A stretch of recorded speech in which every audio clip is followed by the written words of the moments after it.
regular school board meeting of the Anchorage School Board. Today is Monday, March 5th, 2018. All board members are present. Ms. Plunkett will be momentarily in her seat. Let's see. Flag salute. Mr. Holleman, would you please lead us in the flag salute? I pledge allegiance to the flag of the United States of America and to the republic for which it stands, one nation, under God, indivisible, with liberty and justice for all.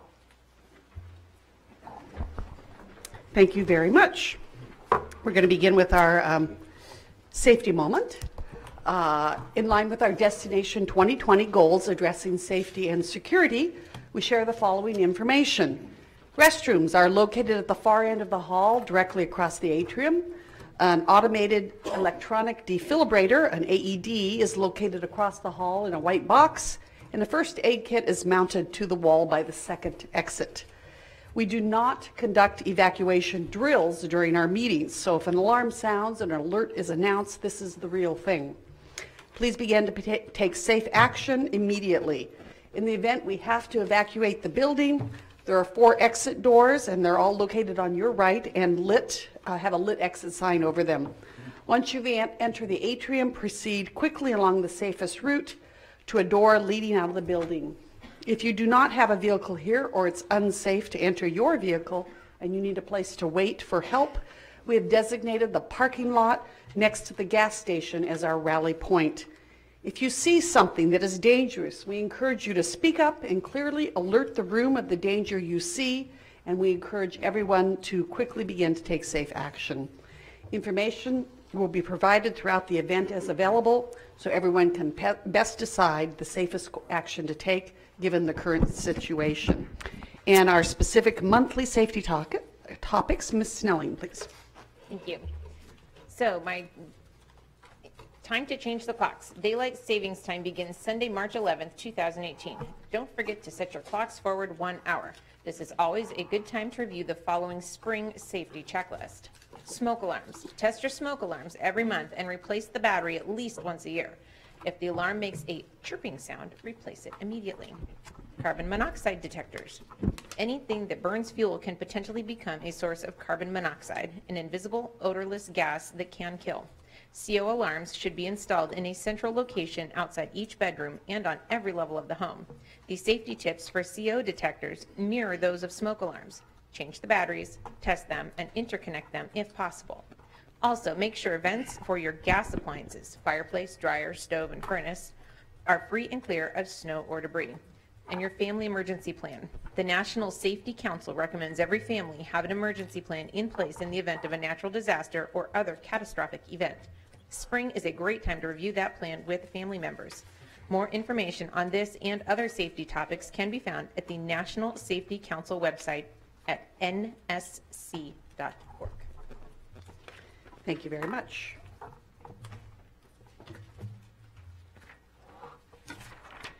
And our opening statement, Ms. Spencer. Oh, excuse me. We're going to jump in ahead and have Mr. Dave do our Koyana. Thank you, Madam President.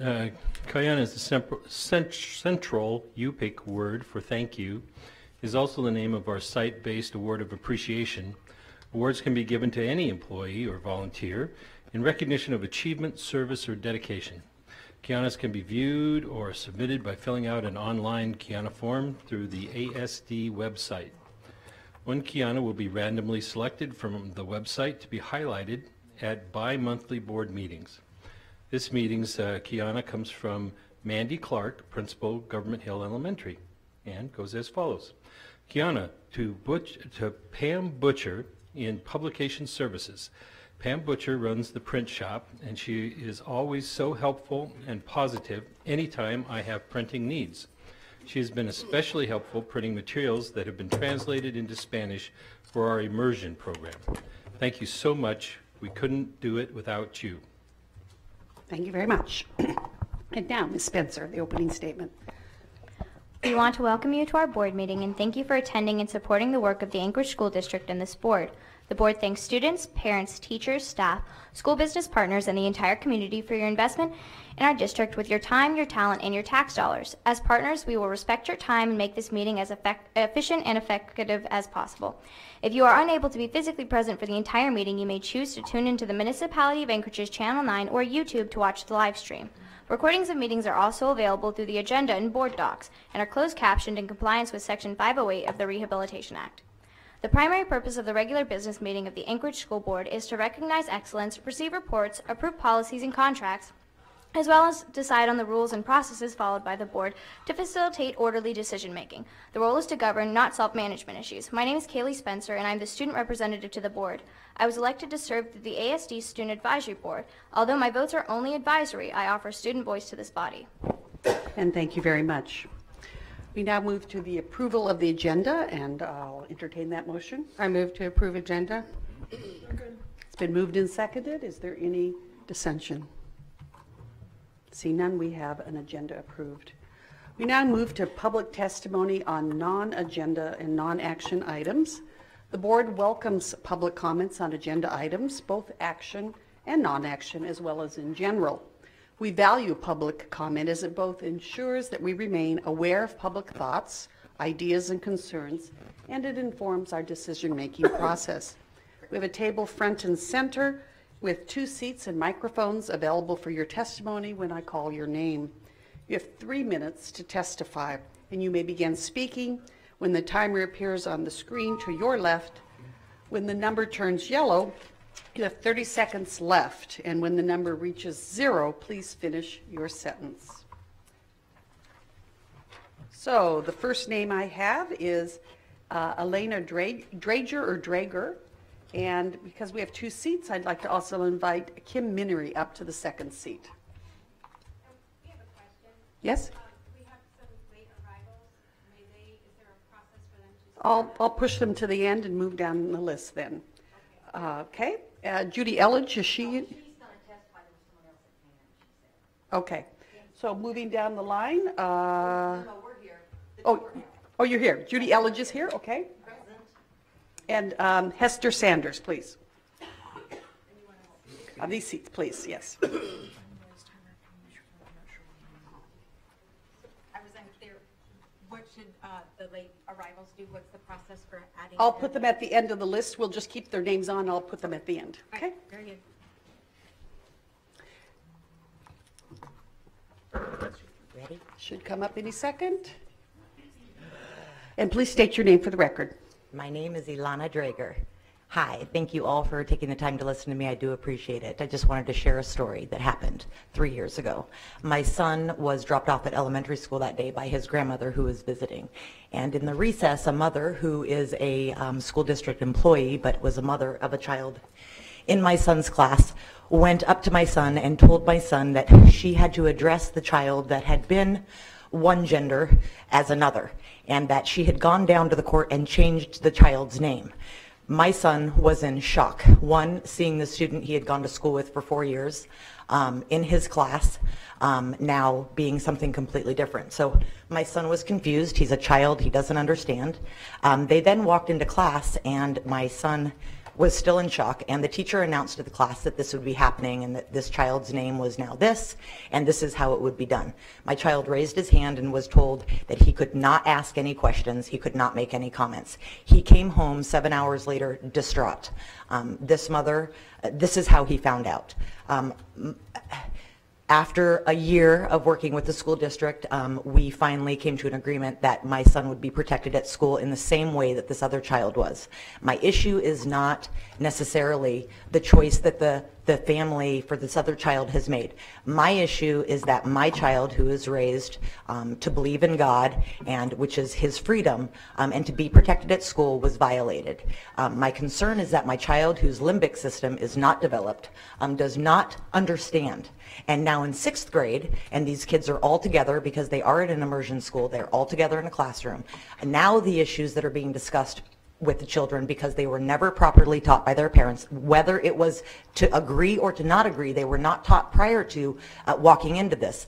Now the conversations are, who has a crush on this child? Oh, is that gay? Is that this? Is that that? And it is completely sexually perverse in our beliefs to even be talking like that. Now, what we've explained to our child is this is that child's family's choice, and we have to respect and love that child. We cannot judge, we cannot treat him differently, we cannot pick on him, we cannot support bullying, but we believe that this child was created as X, period. If the child and the family want to make this choice, that's okay. It should not be something that was done this way. It should not be something that a child should feel uncomfortable being in their own space in a bathroom or a locker room and be presented with this without any parental anything, no warning given to the families or the parents. We have just as many rights as a non-believing family in God. And even if it's two families that believe in God with different values, all of that should be encompassed and embraced in a school. It should not be, this is the way it is because this is what is the thing to do now. This is not watching out for our children. Thank you very much for your testimony. I wanted to say like 5 minutes more, but thank you. Okay, thank you. And please state your name for the record. My name is Kim Minery. Okay. Go ahead and begin. Hold on. I'm going to see the, there, you may begin. Okay, got to talk fast. All right, I recognize that Prop 1 is outside of the ASD policy, but I think it's an important part of the conversation that we're all having, and we're getting a lot of calls at Prop 1 from parents like Alana with their stories, and there's a lot of people that are afraid to come forward because of the political correct culture. So I wanted to basically state why I think Prop 1 is the right choice to increase privacy and to increase safety for more kids and for all the citizens in Anchorage. My belief is that everybody is entitled to feel safe and to feel secure when they are in a state of undress, especially our kids, and especially transgendered kids. I wouldn't want my 4 kids or my 3-year-old granddaughter to feel insecure or threatened or unsafe in a locker room, and I wouldn't want your kids to feel that way. So I want to start out with that clarity. I want to also say that I have great respect for the democratic process and for everybody's input here. I am fine that people disagree with my point of view, but I think it's important that the citizens of Anchorage have the final say on this contentious issue. The fact that the Assembly passed AO 96 and disregarded 18 different exemptions that were offered is why I decided to help sponsor Prop 1, and it would have spared us this conversation tonight. All 18 exemptions were struck down. Citizen input was disregarded. So now we're having this contentious issue, and it's dividing our community. This is government overreach. It is wrong, and I think that's why a yes on 1 vote is needed. We need to respect each other as we discuss these issues, but oh boy, 1 minute. Disagreement is not hatred. Truth is not hate speech, and biology, at the risk of sounding trite, but biology is not bigotry. And my view as a woman that I don't want to be in a state of undress or where a biological man has been invited in, that does not make me a bigot. I wanted to clarify in the last 47 seconds that a yes on 1 vote would do nothing to dismantle the protections that AO 96 put in place for transgendered people in regard to housing and unemployment. That is the misinformation that is being disseminated, and it is wrong. A yes on 1 vote would do nothing to dismantle those protections. It would do 2 simple things. It would create choice and freedom and options for private business, churches, and charities. That's something that I think we can all agree on. And for municipal buildings only, it would create male-female locker rooms as it's always existed for centuries. And I think that that is a very reasonable and common sense approach. Thank you for your testimony. Mm-hmm. Thank you. And you. So I'm a little confused. Is Judy Elledge here? Or she, oh yes, thank you. And I'd also like to invite up Hester Sanders, please. Good evening. I'm going to read my comments. I'm a little passionate and get excited, so it's better that I read it, so I'll try not to go too fast in this. I am here to testify today concerning the young transgender students I listened to on TV during last school board meeting. I appreciated Superintendent Bishop's comments that she was here to assure all children feel safe and welcome in our school environment. My heart goes out to children that testified. I can't imagine the difficulty it took to make the decision and to come out publicly with that. What saddens me most is our rush of encouragement in the district and how this could possibly affect the well-being of our students. Human sexuality is an objective binary trait, XY, XX. They are genetic markers of health, not genetic markers of a disorder. Gender is a sociological and psychological concept, not objective biological one.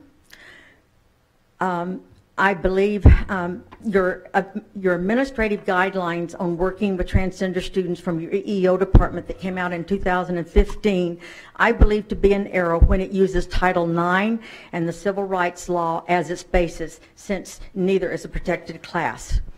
I wish to leave you with some questions to ponder and hopefully consider based on how we want to make all children welcome and comfortable in school. My question is, how uncomfortable do you think a young boy or girl in middle school during puberty might feel in the state of undress when a person of the opposite sex walks into the locker room? This has happened at South High School and has been going on since last year. How do you think a young student, teacher, or other employee might feel when their deeply held religious beliefs are said to be bigoted or discriminatory? How do parents keep from feeling their parental rights have not been violated when administrator guidelines are handed out that state, in some cases, however, notifying parents carries risk for the student if the family does not support the student's desire to transition? Prior to notification of any parent or guardian regarding this process, school staff should work close with the student to assess the degree of which the parent will be involved in the process.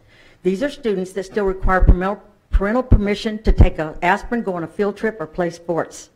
How do you think a young woman feels that has run track all her school years when her hopes and dreams, perhaps of a college scholarship in track, is defeated by a high school boy who in the fall was on the male debate team but decided to run as a girl in the spring track meet? It happened 2 years ago in Anchorage.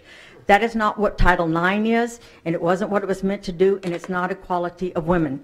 In closing, I ask we all stop and think about the serious consequences we're going to deal with from something that 3 years ago most of us have not even considered. Does not the rapidness of this concern you? Are we making decisions based on common sense and science, or are we all caught up in the world of social media and political correctness run amok? Thank you. Thank you for your testimony. And I'd like to call up Misty Nelson to the open seat, please. Yes, you may proceed. Please state your name for the record when you see the timer. Go ahead. Hi, my name is Hester Sanders, and I am a parent, and my concern with Prop 1 and what's going on with that is, just as Judy said, I have 2 teenagers, and then I have a younger child that's 10, and my 2 older kids, they play sports, and we are always everywhere, you know, all over, different schools, everywhere they go. They go in the locker room and they get changed. They have to change out of their uniforms, whatever reason. Especially my daughter, I guess I'm more concerned about her. There is no reason that she should, and she's here tonight, but there's no reason that she should be afraid to go into a locker room because a guy's going to come in.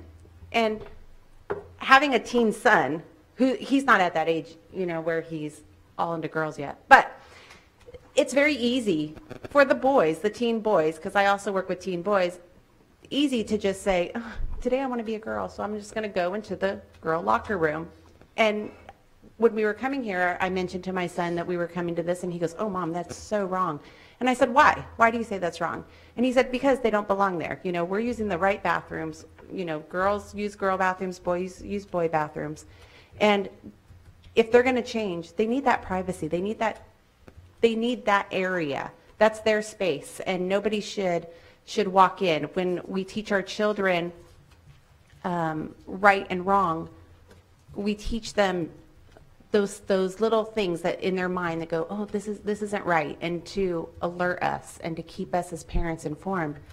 So if I send my daughter in and a boy walks in while she's changing, her sense is going to go off and be like, this is not right, this is incorrect, and she's going to do something about it. So what does she do? Does her rights get violated because she asks the guy to leave? He says, no, I'm a girl today. So she then decides, okay, well then I can't be in here with him because, right, we give all our kids all these warnings. And so her rights are violated because she has to go out of the bathroom, wait for him to finish when she's in the right bathroom.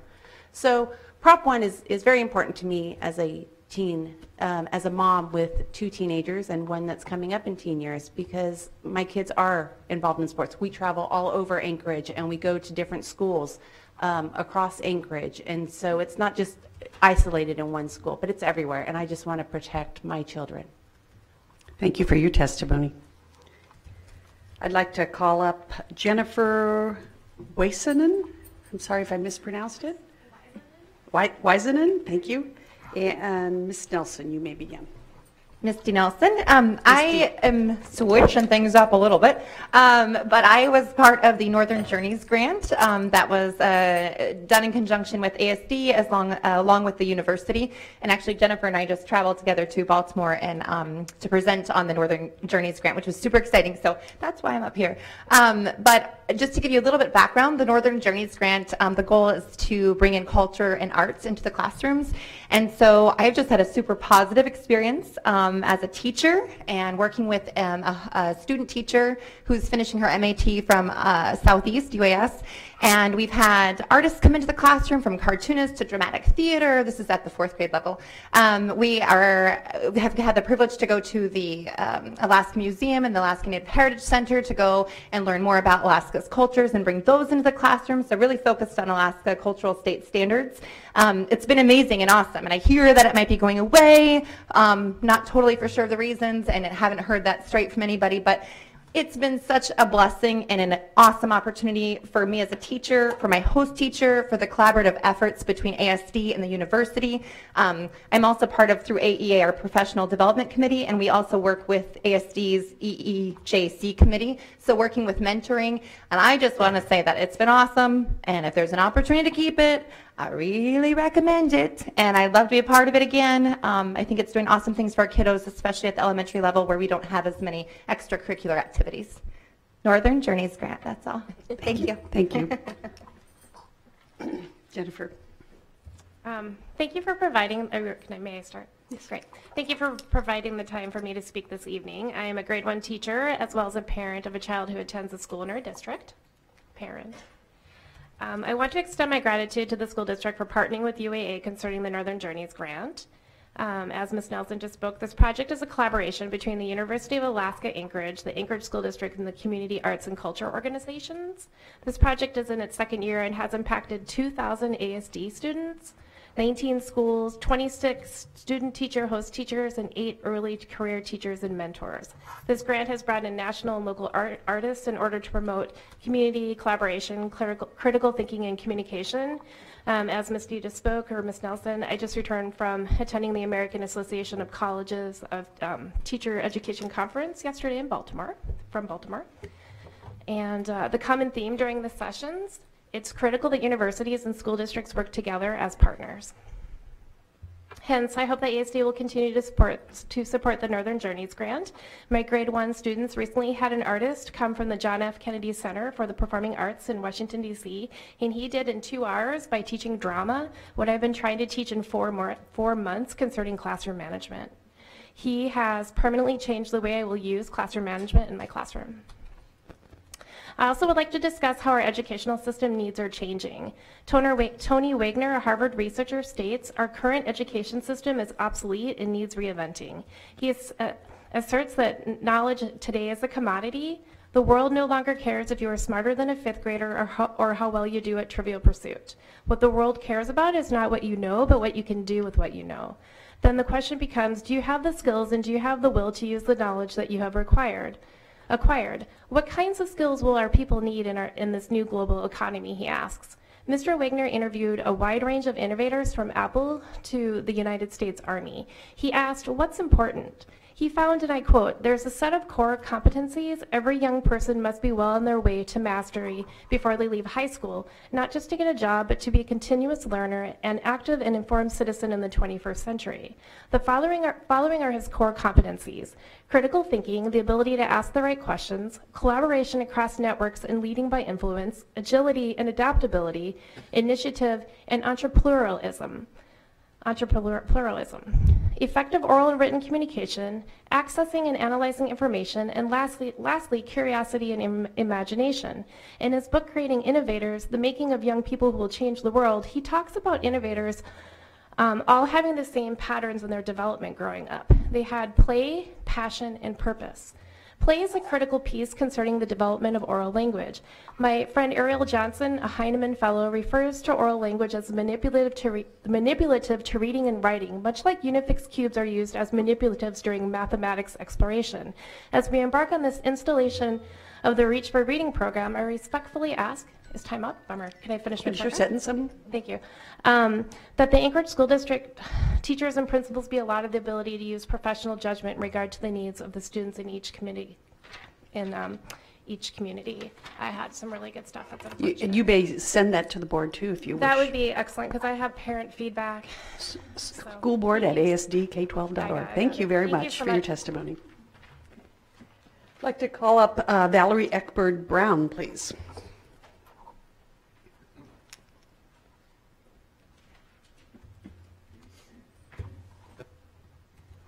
I'm going to read two letters here about our proposal from Chugiak High School to name our Faculty Lounge 1 the Philip Birch Fiddle Friday Faculty Room. I am proposing that the Chugiak High School House 1 Faculty Lounge be named in honor of former orchestra teacher Philip Birch as the new Philip Birch Fiddle Friday Faculty Room. His family has stated that they would be honored to see this happen.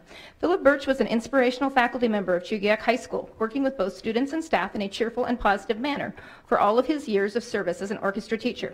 He taught at Chugiak for 20 years, and his children are alumni of CHS. Before teaching, he served in the U.S. Navy in the Vietnam War. Those at his community celebration of life in the Steve Primus Auditorium will remember Taps was played and the folded flag given to his wife, Susan Birch, in honor of his service. Philip Birch started the fiddling group entertainment as part of the traditional Friday morning Fiddle Friday get-togethers, in addition to a small fiddle group that played at the weddings and occasions of some of our earlier faculty members. He was a resident of Alaska from '84 until his untimely death from cancer in 2009, just a few months after his 40th wedding anniversary. Philip also taught orchestra at Mirror Lake Middle School, while his wife Susan taught music at Chugiak Elementary School, and then coached choir at Gruning Middle School. Both Philip and Susan received the Alaska Music Educators Award for Excellence in 2006. In addition to teaching, Philip performed in the Anchorage Symphony and Susan in the Anchorage Concert Chorus. They were both church musicians. Philip Birch is featured in the legendary Locals of Chugiak Eagle River book by Chris Lindgren, who writes the following: Philip Birch inspired thousands of music students over the course of his career. He taught orchestra at Chugiak from '84 to 2004. His family wrote, "He was a grateful husband and gentle father, dutiful son and loving brother. Philip will be deeply missed. We send him to his maker with good courage, better for having known him." Please join me in signing this petition to have the House 1 Faculty Lounge renamed as the Philip Birch Fiddle Friday Faculty Lounge in his honor. In about a month's time, we were able to acquire 50+ signatures from our faculty and also substitutes who have worked in our building before. And our principal, Mrs. Megan Hatswell, writes, members of the Anchorage School Board, Philip Birch inspired thousands of students in his career as Chugiak High School orchestra teacher from '84 to 2004. In his honor, the faculty and staff at Chugiak High School would like to rename the Faculty 1 Lounge the Philip Birch Fiddle Friday Faculty Lounge. Mr. Birch would play his fiddle for faculty members on Friday mornings as part of a potluck tradition that continues at Chugiak High School to this day. We are requesting the permission of the school board to honor the memory of Philip Birch. Sincerely, Megan Hatswell, Principal, Chugiak High School. Thank you for your testimony. And would you mind leaving that paperwork with the superintendent or her administrators? Thank you.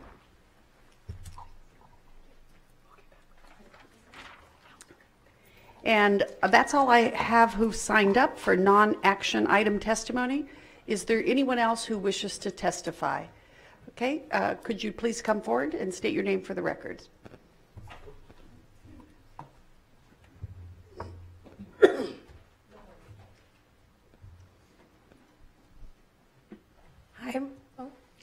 Go ahead and give your name first. My name is Faith Sanders. Okay. You may begin. So I am a 13-year-old. I am in 7th grade, and I am currently homeschooled, and I play lots of sports. I go everywhere, to Wasilla, Seward, not just Anchorage. And I'm always in the bathroom changing because I have to wear my uniform. I would not appreciate if one day I will go in and then behind me there's a boy that walks in. What would I do? I mean, that's not to me, that's not my security. I don't know what to do after that. I would ask him to leave, and if he says no, I would have to go out and wait and maybe miss my game or something like that because I have to wait on him because that's not how I've been taught. While I grow up, I've been taught I need to have my own personal space. When there's a boy that walks in, it's not comfortable for girls, such as me, especially at my young age. And through these puberty stages, I don't want to go in and I don't want to see a boy in there. Well, I am changing. I just don't think that's comfortable for me. So. Okay. Thank you very much for your testimony. And could you please state your name for the record? My name is Talia Cannon. Could you spell Talia, please? Talia. Thank you. You may begin. Thank you. I'm here to say that when it comes to Prop 1, my biggest concern is that a lot of people try to paint us out to be hateful, bigoted, discriminatory people, and we're not that way. I stand in front of you guys, and clearly you see I am a black female. I know what it's like to be discriminated against and have people judge you for no reason. And I'm speaking from my heart to say that we are not hateful. We are not bigoted. Prop 1 is about protecting our children. I have 4 daughters, who I care for a lot. And I want them to respect people, regardless of what they look like, regardless of what they identify as. But I want them to remain protected. This is about protecting our children. And if you look at the facts, or look at other examples where people have allowed people who identify with what they feel like they are internally, children, girls, have gotten harmed. And I'm here to stand for those children, for those kids who don't have a voice, and to say, I feel like this is government overreach. Allow us parents to properly teach our kids how to respectfully deal with one another. When it comes to people saying that this is a civil rights issue, I also do not agree. And I am asking respectfully that you guys would take the time to hear out people like this young girl who's 13 years old, my daughters who are too afraid to be here, and other kids who don't feel comfortable. Just like the transgender children want to be protected, I want my babies and everyone's babies just as equally protected. Thank you. Thank you for your testimony. Is there anyone else wishing to testify on a non-action item? Yes.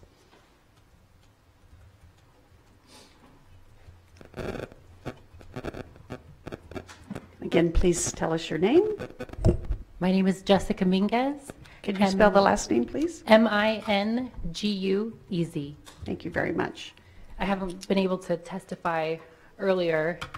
I was on the AEA bargaining team, so they asked us to wait until that all went through before we testified at a board meeting, and I'm not prepared to speak tonight. I'm currently an elementary ELL resource teacher at 3 East Side elementary schools, and I've worked in some secondary summer programs as well as working with secondary students in my years in California before I came up to Alaska. And I just kind of feel on the spot moved to come up and speak about some of the issues we've heard about tonight. I don't currently have any transgender elementary school students that I know of, but I've worked with several of my secondary kiddos who are transgender, and I don't know any one of them who have taken it casually enough, such a huge decision to say on a whim, today I'm a woman, tomorrow I'm a man, to have it change that quickly day to day. But I have known what it's like to grow up with a religion that's different from a lot of people around me. I grew up in a kosher household, and we didn't eat pork. I never brought a BLT to school. I was a PB&J girl. But I never would have believed that my choices meant that I couldn't sit at a table with somebody who had leftover pork chops in their lunchbox. And I've had students in my classroom before who were told that they could not check out books on mammoths because that was against part of their religious beliefs. They didn't believe that mammoths existed. And I was fine with that. I wasn't going to censor what anybody could check out from the library, but if that's what their parents believed, then I was going to let that happen because that wasn't infringing on anybody else's right to be who they were. By allowing transgender students to use the bathroom that they best identify with, not because the wind is blowing from the east or the west and it changes from day to day, but because they've agonized over an important decision in their life, that I believe that that right to not be bullied or abused in a bathroom where incidents have been recorded to happen is at least equal to people, other students who might be uncomfortable, it's new. We all have to evolve. And I believe that this is one of those cases. And I just felt strongly to come up and speak on it tonight. Thank you. Thank you for your testimony. One question, I'm sorry. You said this was live on Channel 9, but I have 10 people that have texted me saying it is not on Channel 9. And I've also had them check YouTube. So I'm just curious if there's something going on. Catherine, do you know if is it just not working this evening or? Mike. The Muni is doing a town hall and it's their channel, and so they have taken over the channel until they're done with their town hall. And as soon as they're done with their town hall, then they will switch to our feed. Okay. It should be live on YouTube, Yeah. though. Yeah, that was my understanding, is that they are streaming it on YouTube. Okay. Our feed as well. Okay, thank you. Thank you for clarifying that. That's the first I've heard of where we've been usurped. Okay, is anyone else wishing to testify? Thank you very much for your testimony. We will now move on to our report section, and I see Colonel Knight here to give our military report.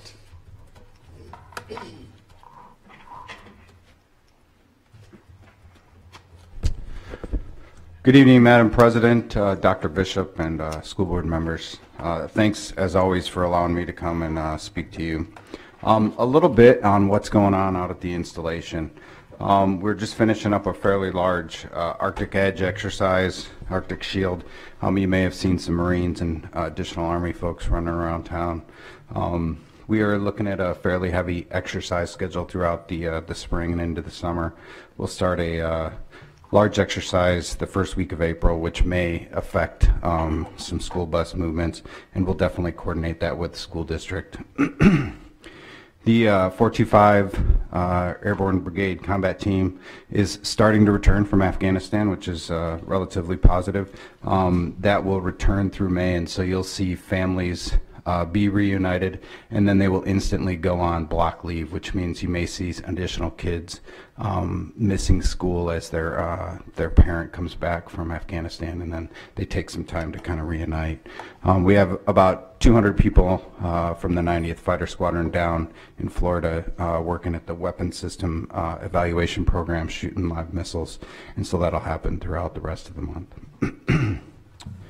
I'd like to thank the school district for their continued teamwork with us on the weather calls. We've had some interesting situations over the last month with the weather and the coordination that we rely on you and talking in the morning. It really assists our ability to make a call, and so we appreciate that, and we'll continue to work lockstep with you. We're going to welcome Mr. Tom Roth and Mr. Shannon Bingham out this Thursday at our Community Action Council to talk the school start time study and set up something, so we do. And I appreciate you incorporating our population into that and some of the unique challenges we have with start times and other things for the children. So again, we really appreciate that. And then I'd like to just kind of hit up on some community engagement. So we are planning on bringing out students from Wonder Park and Mountain View Elementary Schools at the end of April to see some aircraft and see the working dogs and a variety of other things. And so we're looking forward to having them out there, as well as we've been coordinating with the Mountain View Elementary principal to engage the Mountain View Boys and Girls Club for the Special Needs Disadvantaged Youth Day that we're having the day prior to our Arctic Thunder open house this year. And so we're looking forward to getting some people out there, and it should be a pretty amazing event. So with that, that's all that I have for everyone. Does anybody have any questions? Yes, Ms. Plunkett. Not a question, but a comment. It isn't just this event that you've done with Wonder Park and with other schools. So I want to thank our armed forces for all you do for all of our schools, because you do a lot, and we appreciate it.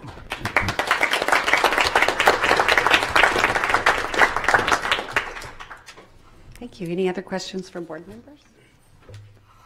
Thank you, Colonel Lang. Thank you. We move to our superintendent update. Dr. Bishop. Thank you, Madam President. I have some brief comments, and we're going to start.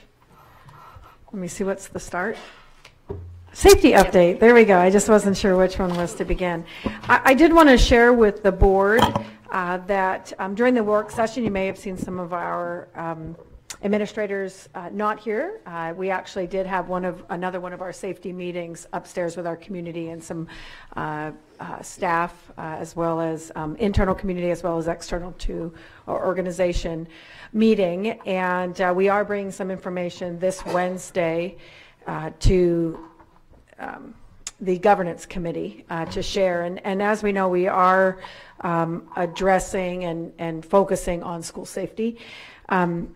We had some guidance to review the internal processes and procedures, and understanding the importance of what our responsibility is in being prepared.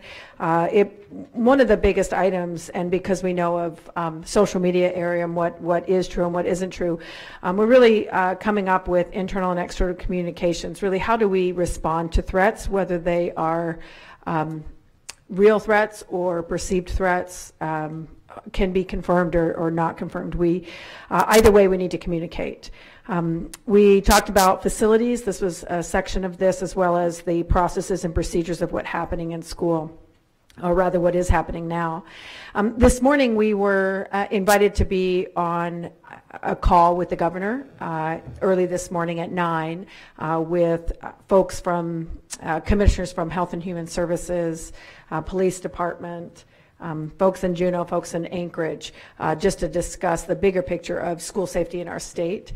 And Tom Roth, Joe Schmidt, Mark Stock, and I presented information because they asked, what is the present state of schools out there, and can you provide us some information? So we were one of 3 school districts that were able to speak.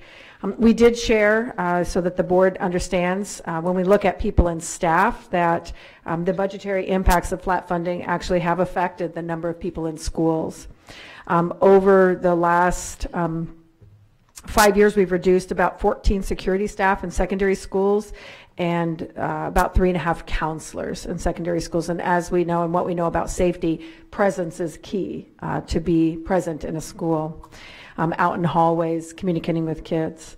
7 of 8 high schools do have dedicated SROs, and 2 of our 10 middle schools have dedicated SROs. And so we shared that we aren't in every school with a dedicated SRO, but we did share our good communication and cooperation with APD, and feel that the Anchorage Police Department supports its schools.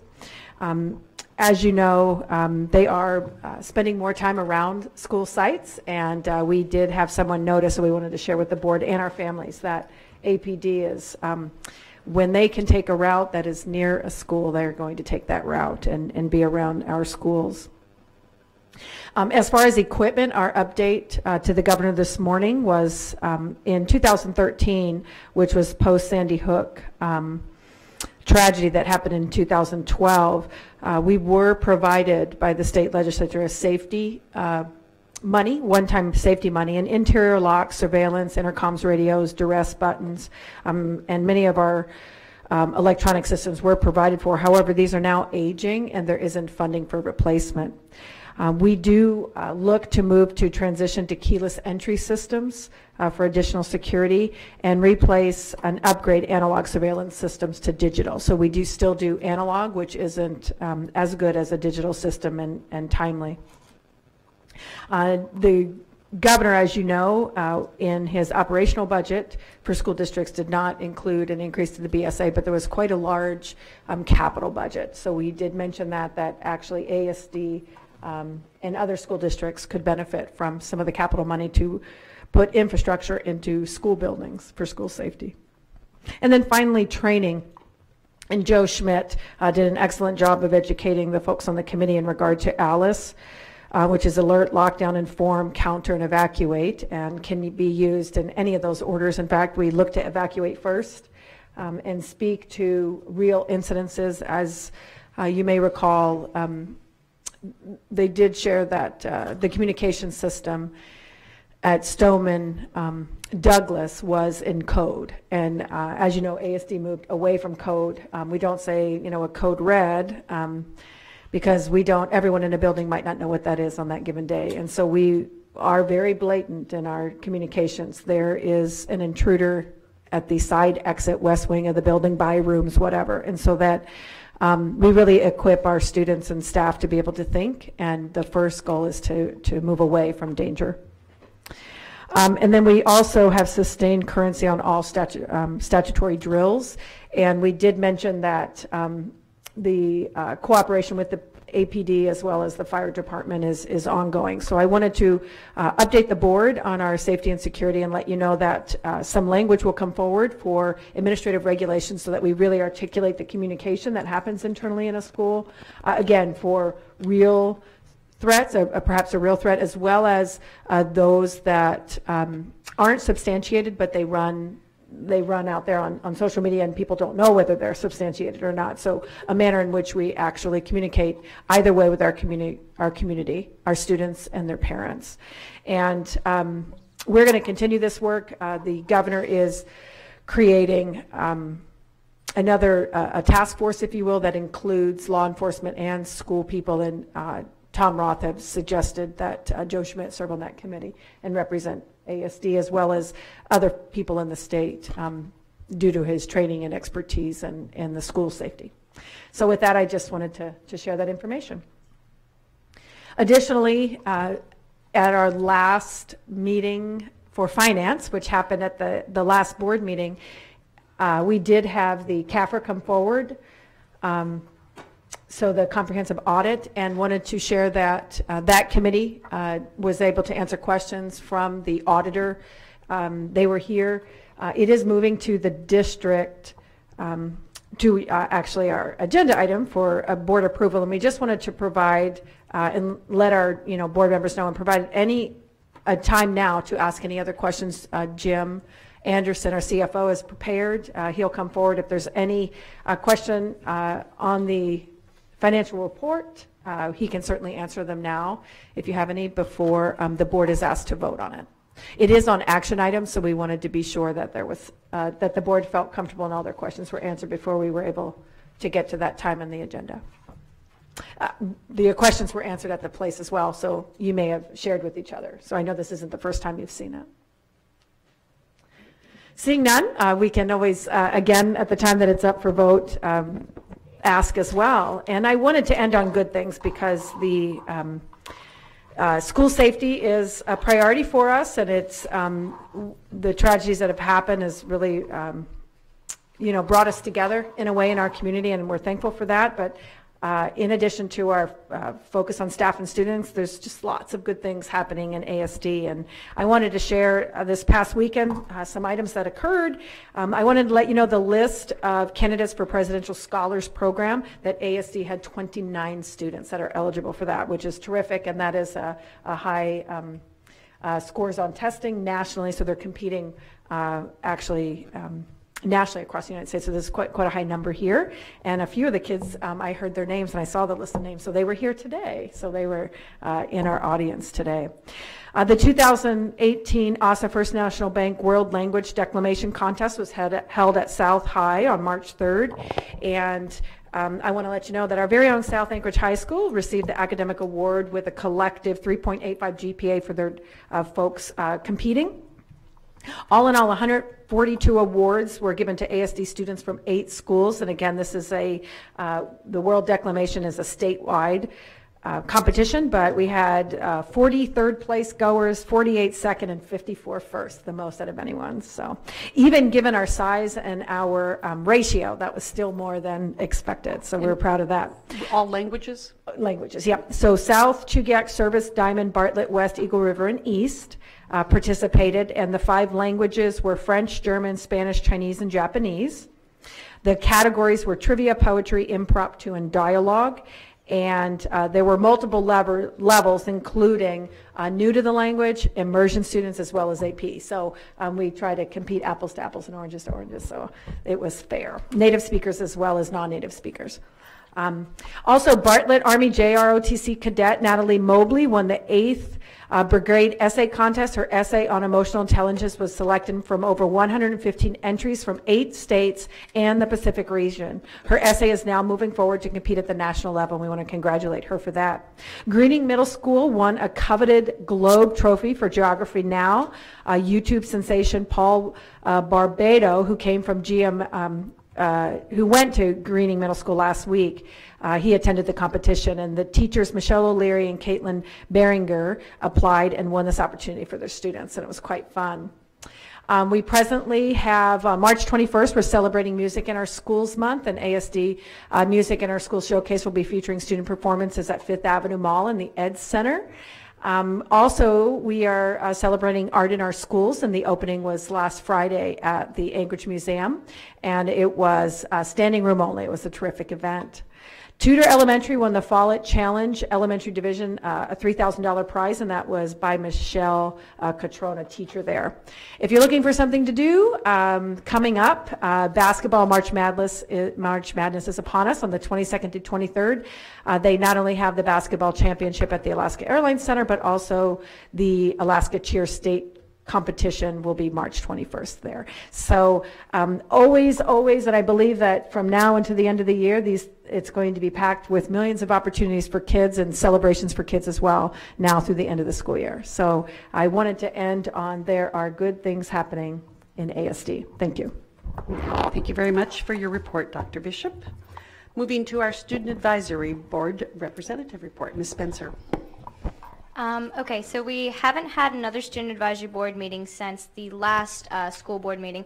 Our next meeting will be held on March 29th, and just some of the things we're going to be going over are our district-wide Miracle Minute, which is where every school in the district will be having 1 minute set aside where we will donate as much money as possible to raise as much money as possible within that one specific minute. And also something I'm going to tackle is getting out information on Becca's Closet, which is Becca's Closet provides free, lightly used or unused prom dresses or other formal dresses for all high school students in Alaska. It takes place here in the ASD Educational Center. The dates for that are March 24th and 31st, April 7th, 14th, 21st, and 28th, and these are on Saturdays from 11 a.m. to 3 p.m. That's all. Great, thank you very much. We move to board conference reports. I don't believe we've had any board members at conferences. We do have some coming up this month. So let's move to committee reports. I'll start with Finance. Ms. Snelling. Finance Committee did not meet today. We are meeting, I think, on the 19th is our next meeting, and we have the P-card audit so far on the agenda. Thank you very much. And Governance, Ms. Plunkett. Governance met on the 21st of February to review and approve the ARs associated with the alternative charter programs, the apprenticeship AR, and a revision to the construction advertising. Our next meeting, our superintendent mentioned as well, and it is this Wednesday, the 7th, from 3:30 to 5. in room 150, and we'll be going over the safety and security AR information. Thank you very much. Moving to communications. Mr. Donley, please. Yeah, we have not met since our last meeting, but our next meeting is going to be April the 10th. Madam President, you have requested that we consider a Council of Great City Schools resolution regarding school safety at that meeting, so we will have that on the agenda. And we'll probably have a lot to talk about after the municipal election, which I think will be over by then. And the time, please? It'll be at our normal time, 11 to noon, in room 150. Thank you very much. April the 10th. Thank you, and that concludes our committee reports. I'll entertain a motion on the consent agenda. I move to approve the consent agenda, ASD memorandum number 134, personnel report. Second. Been moved and seconded. Board members, please vote.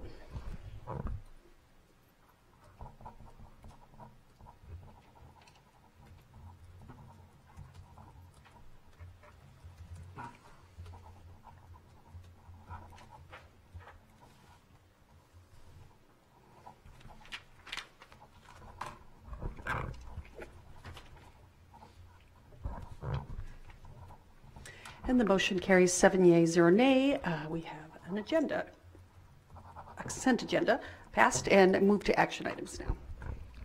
I move to approve ASD memorandum number 138 and adopt the attached resolution in support of HB 333, an act authorizing a municipality to adopt an ordinance. I'm going to interrupt you. Sorry. We need to do the student hearing first. Thank you. I move to approve the expulsion of student associated with ASD incident 1253363 as discussed in executive session. My apologies. Second. It's been moved and seconded. Board members, please vote.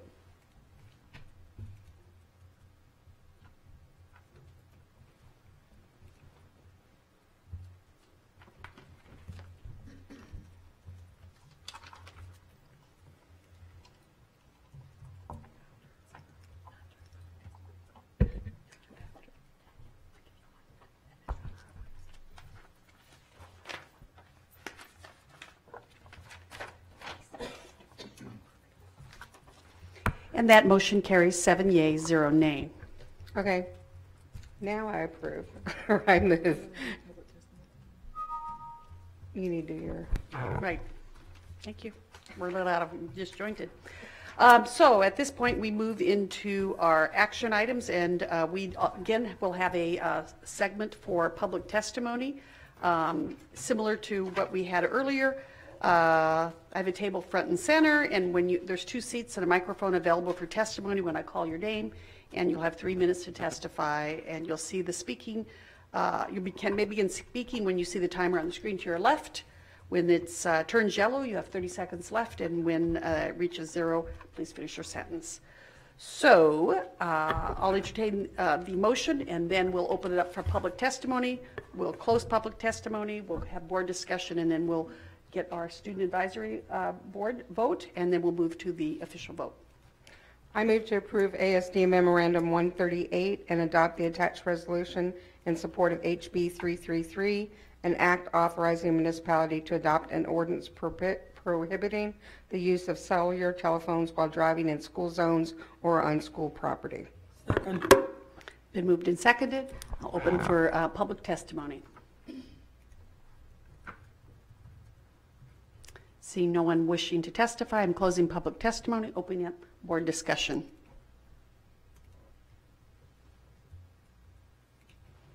No board discussion.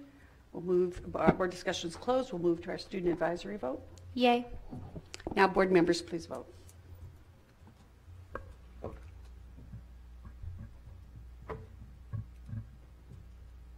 And the motion carries 7 yeas, 0 nay. I move to approve ASD memorandum 132 and adopt the attached resolution in support of Music in Our Schools Month for March 2018. Second. It's been moved and seconded. We do have one person signed up for public testimony. I'd like to call Bruce Wood to the podium, or to the front chair.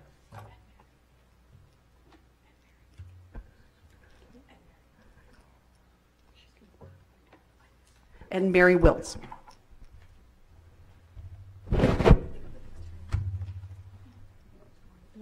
not sure if you want to maybe do both, since I would sort of speak to both of these motions. It's your choice. Sure. Good evening, everybody. Nice to see you.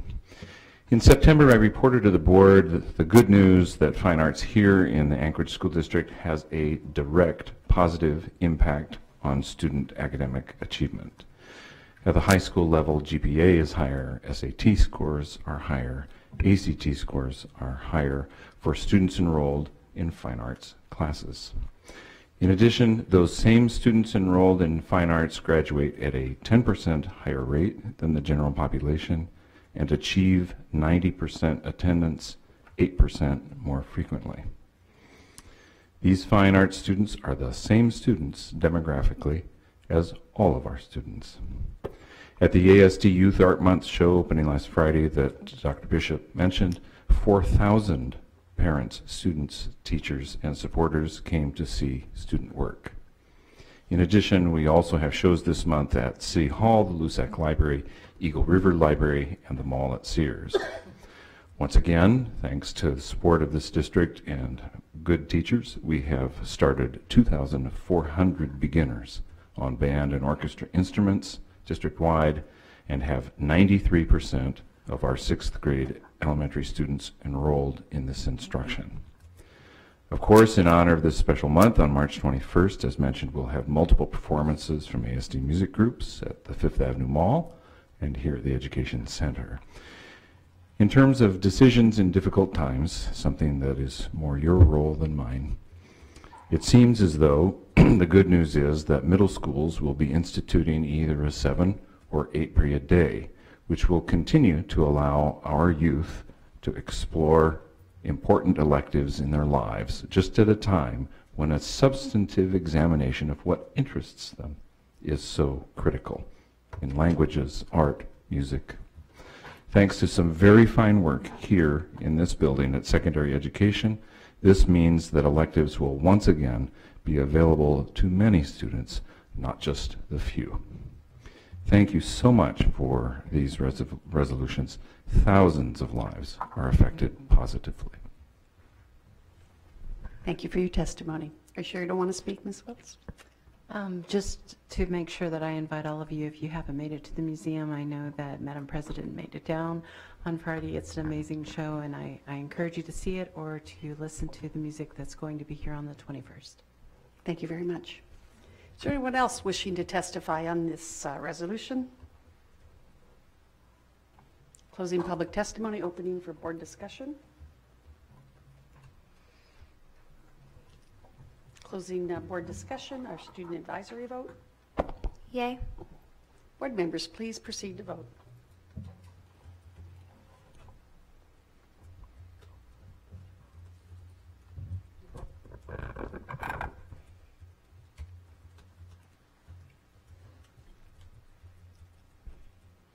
And the motion carries 7 yeas, 0 nay. I move to approve ASD Memorandum Number 133 and adopt the attached resolution in support of Youth Art Month for March 2018. Second. It's been moved and seconded. Public testimony is now open. Seeing no one wishing to testify, public testimony is closed. Board discussion is open. Closing board discussion, student advisory vote. Yay. Board members, please vote.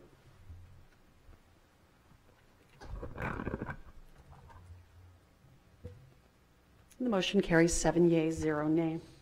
I move to approve ASD Memorandum 130 and authorize the superintendent to accept funds from United Way of Anchorage in the amount of $200,000 for a multi-year initiative to connect students to schools and community supports in order to improve attendance and increase academic success. It's been moved and seconded. Is there any public testimony? Public testimony is closed. Board discussion is open. I do wish to take an opportunity for a moment as the board representative on the 90% by 2020 group.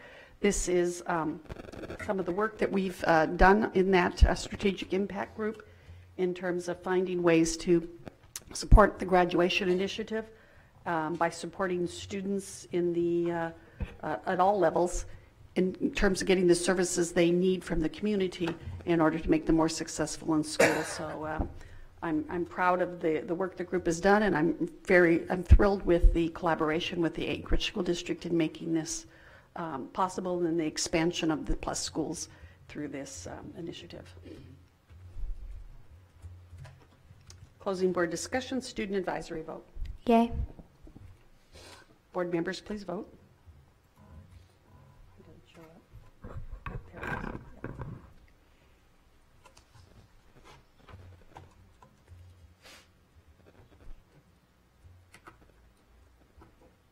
And the motion carries 7 yea, 0 nay.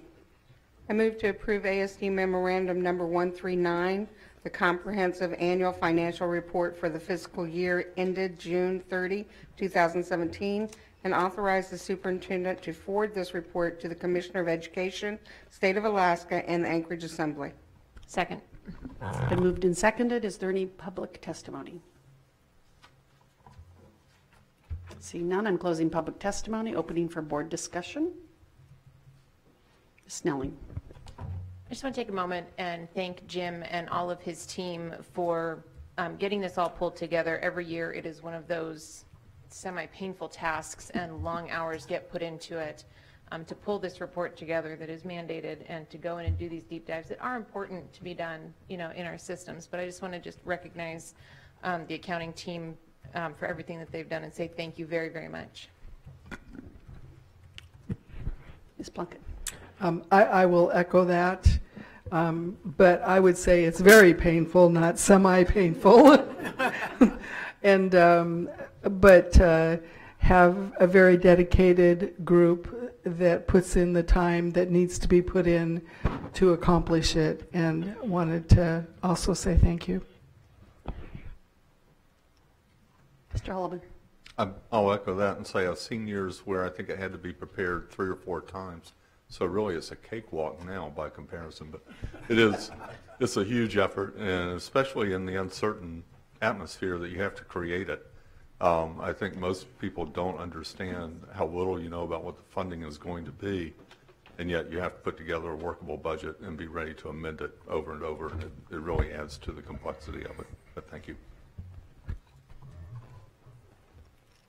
And I'll just note that document is over 500 pages, and it's not fluff. So thank you. Any other board discussion? Closing board discussion, student advisory vote. Yay. Please vote.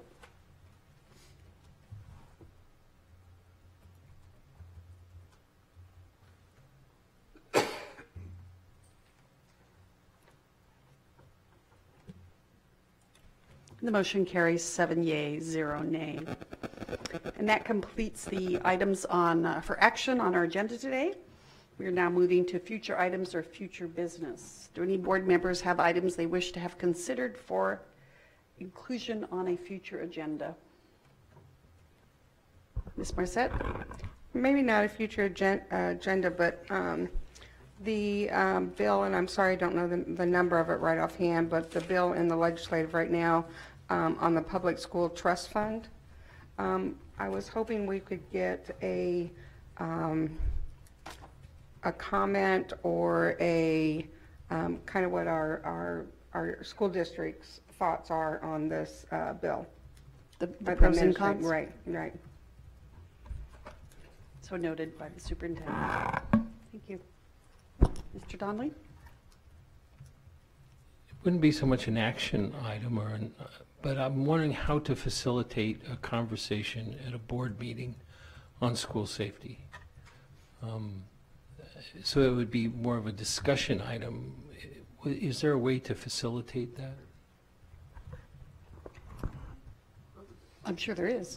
Dr. Bishop. Yeah. Madam President, when we've had discussion-only items, they'll show up under non-action. it'll have a topic that says discussion only, and then depending on any preparation the board wants us to do, or if you want to facilitate, we'll just be ready with information. So that's the process by which we've done it in the past, which can be done if the board places it on their agenda. Madam President, I'd be interested in doing something like, not at the next meeting, but maybe the meeting after that. In April? Yeah. Okay. And I'm wondering if that might be something appropriate to our work session more, where we have that. Well, but our work sessions aren't televised. You know, I mean, at least the committee meetings. Oh, you mean like Work in session here? here. In here. Work Yeah, it might session be here. appropriate for a work session. Yeah, you're right. Because Yeah. we were looking for some. Because I really slots. would like to get community involvement with it. Okay, great, thank you very much. Just to poll the board, is there a second on that in a sense of, yes, thank you very much. Anything else from board members? Great. Then we move to public testimony, another opportunity for non-agenda or non-action items. Is there anyone in the audience wishing to testify? Seeing none, I'm closing that public testimony section, and we move to school board and administration comments. Any board members? Ms. Marsett.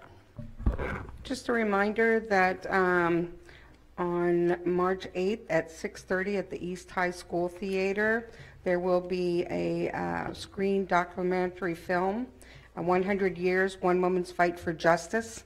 Nationally acclaimed producer and director Melinda Janko will host a special screening of her award-winning film.